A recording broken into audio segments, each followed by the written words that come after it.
One piece chapter number 10,152 के spoilers आ चुके हैं और यह वाला चैप्टर जैसा हमने सोचा था बिल्कुल वैसा ही है, यानी कि क्रेजी टाइप का। बट इस वाले चैप्टर के अंदर हमारे को थोड़े फ्लैशबैक्स दिखाए गए हैं कि पास्ट के अंदर क्या हुआ था अल्बा में। तो ये बहुत ही इम्पोर्टेंट है।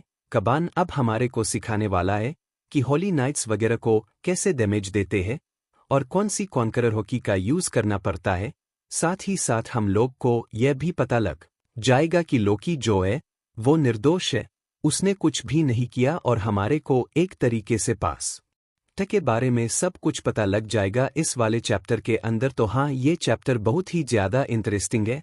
मैं तुम्हें A to Z समझाऊंगा, बट उससे पहले जिसने सब्सक्राइब नहीं किया चैनल को, भाई 500 होने वाले हैं, अब कर लो यार, और वो तुम्हारे लिए बिल्कुल फ्री भी है सब्सक्राइब करना। तो चैप्टर नंबर 10,152 का नाम होने वाला है टेरेबल डे, और हमारे को उस दिन के बारे में पता लगेगा जब लोकी के साथ कुछ गलत हुआ था। तो इसीलिए इस वाले चैप्टर का नाम है टेरेबल डे। और हमारे को कवर स्टोरी के अंदर बताया जा रहा है कि यामातो ने कावाचू को एक हेड गिफ्ट करी है जो कि ओटामा ने बनाई थी। तो कवर स्टोरी अभी भी वानों के अंदर रिवॉल्व कर रही है।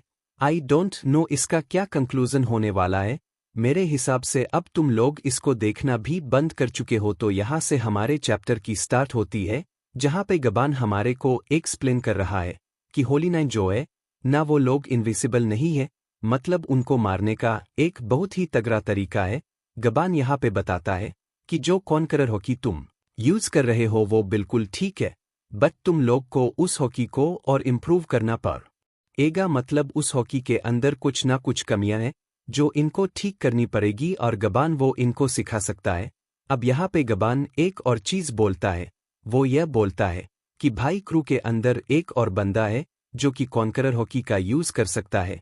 तो इसका मतलब वो बंदा भी हेल्पफुल होने वाला है होलियाइट से फाइट में। भाई यहाँ पे थोड़ा सा हमारे को सांजी को टीस करता हुआ दिखाया गया। सांजी को लगता है कि गबान उसको बोल रहा है कि वो कॉन्करर हॉकी को यूज कर सकता है, बट यहाँ पे गबान जोरो की बात कर रहा होता है, जिसके बाद सांजी फेस को थोड़ी तो मिर्ची लगेगी। बट इस चीज के सिर्फ दो मतलब हो सकते हैं, या तो सिर्फ सांजी का मजाक बनाया जा रहा है या फिर सांजी को भी सून मिलने वाली है कॉन्करर हॉकी। और गबान जोरो से बात करने लग जाता है, जिसके बाद लूफी को भी पता है कि हाँ, जोरो के पास कॉन्करर हॉकी है।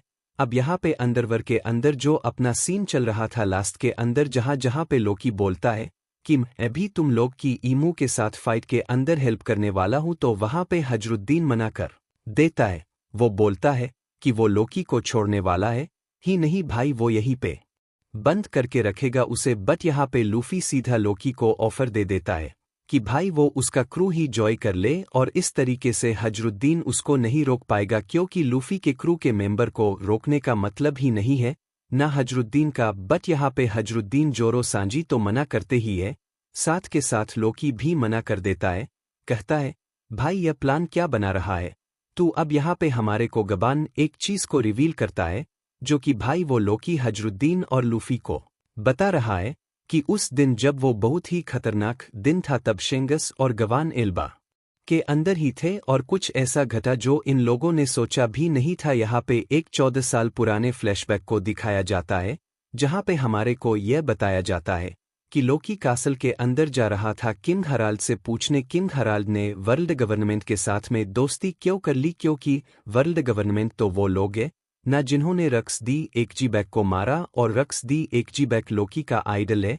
तो लोकी नहीं चाहेगा कि उसकी कंट्री के जो लोग हैं वो ऐसे बंदे के साथ हाथ मिलाए जो कि उसके आइडल के दुश्मन हो। तो इसीलिए लोकी पूछने ही जा रहा होता है कि फादर आपने ऐसा क्यों किया, आपने वर्ल्ड गवर्नमेंट के साथ हाथ क्यों मिलाया। बट जब लोकी कासल के अंदर पहुंचता है, वो देखता है कि भाई जो उन्हीं के सोल्जर्स है, यानी कि जो एल्वाफ के लोग हैं और उसके सोल्जर्स है जो राजा के अंदर में काम करते हैं, उन्होंने राजा को फोड़ दिया है पूरा। उन्होंने इतने बुरे तरीके से राजा को मारा कि राजा के टुकड़े हो चुके हैं।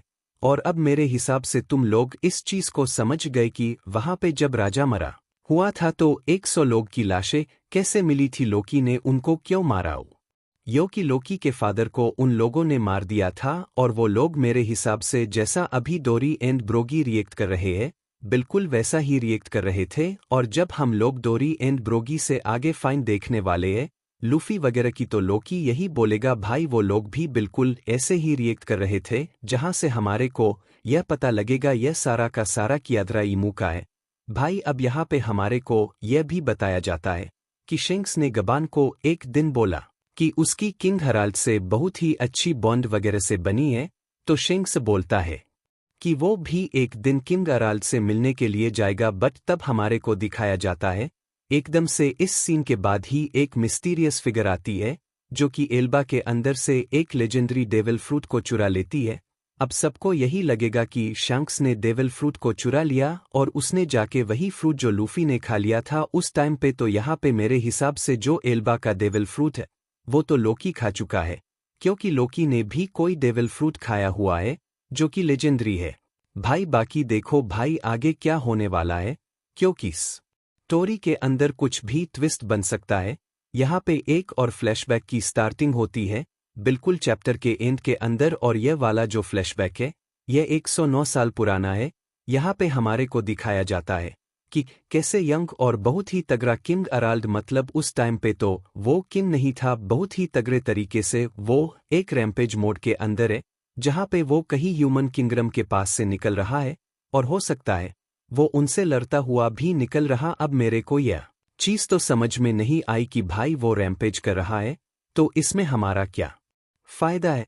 इसमें कुछ ना कुछ तो होगा स्टोरी में, फ्लैशबैक में, बट यह शायद से मैं देख के ही बता पाऊंगा। तो इस वाले चैप्टर के स्पॉइलर यही तक है। आई होप तुम लोग को यह वीडियो पसंद आई होगी, और नेक्स्ट वीक कोई भी ब्रेक नहीं है तो चैप्टर आने वाला है अगले हफ्ते। तो हाँ, इस वाली वीडियो को यहीं पर एंड करते हैं। आई होप तुम लोग को यह वीडियो पसंद आई होगी। वीडियो पसंद आई हो लाइक कर देना, चैनल पर नए हो सब्सक्राइब कर देना। मिलते हैं नेक्स्ट वीडियो में, तब तक के लिए बाय।